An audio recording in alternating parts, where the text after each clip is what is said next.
Hello, everyone. Welcome back to Commute English Learning Pro. We are so happy you are here with us today. Yes, thank you for listening. Are you on the bus right now? Or maybe you are walking or driving? Take a deep breath. Relax. We have a great deep dive for you today. We really do. Today, we are talking about talking, specifically how to talk in important situations, like an English test, or a job interview. Right. Meeting new people can be scary. The first few seconds are very important. Exactly. When you open your mouth, people decide if your English is good very fast. Yeah, they really do. So today we are looking at some very cool information from a group called IELTS Advantage. They help students take English tests. And they studied the top students, the students who get the best scores. We are going to learn their secrets. Yes. And here is the biggest secret. Top students do not use big, difficult words. Really? They do not use big words. No, they do not. They sound like real people. They do not sound like textbooks. I love that. Sound like a whiz person. So let's jump into our first point. Keep simple things simple. Right. Keep it simple. A lot of people try too hard. When they get a simple question, they give a very long, difficult answer. I do that sometimes. I get nervous. We all do. Let's do a quick role play to show this. This is a job interview. Okay, sounds good. I will be the person looking for a job. Great. I am the boss. Hello, welcome to the interview. Where do you live? Well, I live in a very large and busy city with many tall buildings and a large population of people. Okay, stop the role play. That was too much. Yeah, that felt very strange. I sounded like a robot. Exactly. If the question is simple, make your answer simple. The top students just say, I live in London, and it is nice. Just simple words. I live in London. That is so much easier. It is easier, and it sounds better. Now let's practice with our listeners. Listeners, say it with us. Keep simple things simple. Try again. Keep simple things simple. Good job.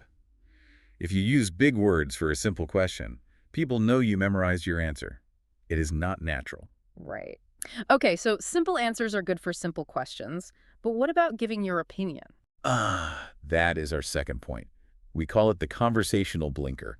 The conversational blanket, like on a car. Yes, exactly like a car. Right. When you drive and want to turn, you use a blinker. It tells other cars what you will do. Oh, I see. So we use words to tell the listener what we will do. You got it. When you give an opinion, you should use a small word first. Words like, well, or actually. Can you give an example? Let's do a role play about daily life. Okay, let's pretend we are friends talking at work. Perfect. Hey, do you like working in the morning or at night? Well, I think I prefer the morning. Oh, I heard it. You said, well, I think? Yes, if I just say, I prefer mornings, it sounds too strong. It sounds a little angry. Right? It feels too fast. Using a word like well or actually gives you one extra second to think. And it sounds very friendly. That is so helpful. Listeners, let's practice this. We will ask you a question. You start your answer with, well, I think. Okay, here's the question. Listeners, do you like coffee or tea? Say it out loud. Start with, well, I think. Take your time. Good. Well, I think I like tea. It is so soft and natural. Yes. Okay, let's move to the third point. We talked about opinions. Now let's talk about telling stories. I love telling stories. Me too. But when you tell the story, you have to talk about the past.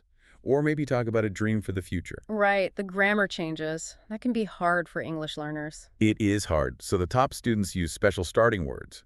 If they talk about the past, they always start with, I remember. Oh, that makes it easy. I remember. Yes.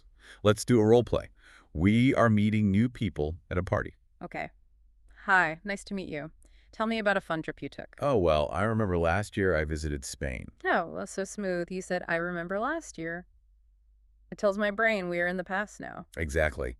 I do not have to think hard about the grammar. I just use my starting words. What if the question is about the future? Like a dream? Then use the words I would, like I would choose or I would like. Let's try that role play time. Again. Let's pretend we're on a bus. Okay. If you could live in any city, where would you go? I think I would choose Tokyo because it is beautiful. I would choose. Listeners, did you hear that? I would choose. Now you try. Listeners, if you could eat any food right now, what would you eat? Start with I would choose. Practice one more time. I would choose. Great job. Learning these starting words makes speaking much less stressful. You don't have to think about grammar rules so much. That is a huge relief. Okay, point number 4. We have our simple answers, our blinkers, and our starting words. Now, how do we give an example? This is a fun one. The study calls this the coffee shop test. Oh, I like coffee shops. Yeah, imagine you're drinking coffee with a friend. You want to talk about a TV show. Okay, let's do the role play. I will be the friend. Hey, have you watched any good TV shows lately? For example, I watched The Bear. Wow, that was scary. You yelled, for example, at me. Right. People do this in English tests. They speak like a book. For example, I did this. It sounds very strange to a friend. Nobody talks like that in real life. It is too formal. Exactly. Natural speakers use soft words first. Let's try the role play again. Ask me about TV shows. Okay. Hey, have you watched any good TV shows lately? Sure, let me think. Yeah, actually, for example, I watched a show about cooking. Oh, that was much better. You said, sure, let me think. Yes. You pretend you were discovering the idea right then. Even in a big interview, you can say, certainly, for example, last year I worked on a big project. You add a little word to make it soft. It shows you know how to talk nicely to people. Exactly. Okay, we have one more important point today. Point number 5. What happens when you do not know the answer? This is everyone's biggest fear. You get a question, and your brain is empty. Oh, I hate that. In a test or an interview, I just want to freeze. I want to be quiet. Being quiet is the worst thing you can do. The top English students never stop speaking. Even if they do not know anything about the topic. Yes, 90% of top students will try to answer anyway How do they do or that? tell the truth. They say they do not know, but then they guess. Let's do a role play for this. This is important. Let's say we're in an English test. I am the teacher. Okay, I am the student. Give me a very hard question. Okay. Can you tell me how to build a computer from scratch? Oh, wow. That is an interesting question.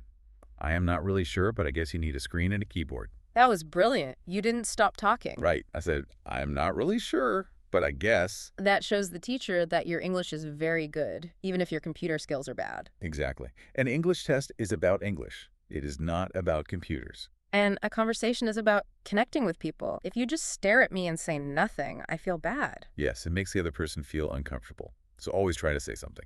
Listeners, let's practice this magic phrase. Say it with us. I'm a not sure, but I guess. Say it again slowly. I am not sure, but I guess. Very good. You can use this at work, in a test, or just chatting with friends. So true. So let's look at everything we learned today. We learned a lot. Yes. First, keep simple things simple. Do not use big words to say where you live. Second, use blinkers. Say well or actually before an opinion. Third, use starting words. I remember for the past. I would for the future. Fourth, do the coffee shop test. Do not yell, for example, be soft. And fifth, never be quiet. If you do not know, say, I'm not sure, but I guess. This is such good advice. It really shows that good English is not about big words. It is about making the other person feel comfortable. That is right. You want to sound human. You want to sound like a friend. I have a final thought for you today, listeners. Something to think about. What is it? Think about your own native language today, the language you speak at home. Do you try too hard sometimes? Oh, that is a good question. Do you use big words to sound smart? Or do you just connect with people naturally? Just be yourself, because being yourself is the best way to communicate, in your language or in English. I love that. Practice your English, but always be you. Thank you so much for joining our deep dive today. We hope you have a wonderful commute or a great walk or whatever you are doing. Yes, keep practicing. You are doing great. If you like our channel, please like and subscribe. It helps us a lot.